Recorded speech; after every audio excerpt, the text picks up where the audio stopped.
מה יש לנו פה היום? תיק בובי סופט של XD Design, הוא מגיע בקופסה, סופר מגניב, כל תיק מגיע בקופסה. בוא נראה את התיק הזה, מה מיוחד בו. קודם כל הוא תיק שמוגדר נגד גנבות, זאת אומרת אם יש בפנים כרטיסי אשראי ומישהו מנסה לסלוק, ברכבת התחתית בניו יורק זה חוסם אותו. התיק בסופו של דבר הוא די מינימליסטי, אפשר לראות. נורא נחמד. יש לו פה ידית, יש לו פה רצועות סבבה, מרגיש איכותי.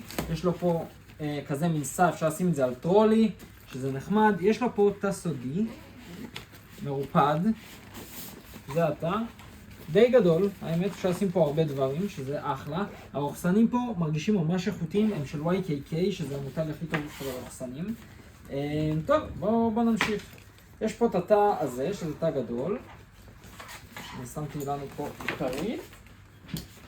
זה, אוקיי, תראו איזה תא, די גדול. יש פה מקום לשים לפטופ, יש פה מקום לשים, אני יודע, עכבר, מטען, דברים בסגנון הזה.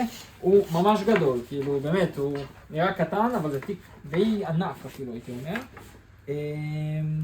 יש לו פה כבל, כאילו לחיבור של מטען היד, מי שרוצה, מכירים את זה, ואז אפשר להוציא את זה מפה או משהו. יש לו פה עוד תא כזה עם רוחסן בפנים. יש פה עוד תא כזה לדברים בשלוף. יש לו פה עוד כזה לשפצורים עם טיק-טקים ועניינים. אפשר לסגור אותו בשתי דרכים, אם רוצים שהוא יהיה קטן יותר. זאת אומרת, זו הסגירה הגדולה, אפשר לראות, הוא גדול. זה עם כאילו, הוא ממש פתוח, אפשר את זה, ויש פה עוד רוחסן. ואז זה סוגר את זה, ואז תראו, הופה. נהיה ממש מינימליסטי. זה אותו תיק, כן? תראו זה קטני. לרוב יהיה אפשר ללכת איתו ככה, שזה סופר מגניב.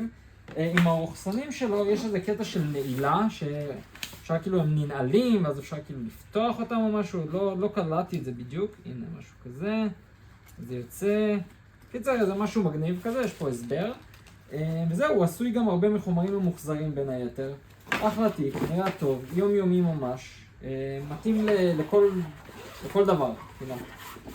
וזהו, אז אם אתם רוצים תיק כזה, יש כל מיני צבעים, יש שחור, כחול, אפור, צהוב יכול להגיע, יש כל מיני. אז דברו איתי, אני סגי מחושן פרסון, אתם יכולים לעקוב אחרינו פה ביוטיוב, או לחפש לנו בגוגל, יש פה גם למטה את האתר, את הטלפון והכל. וזהו, תודה.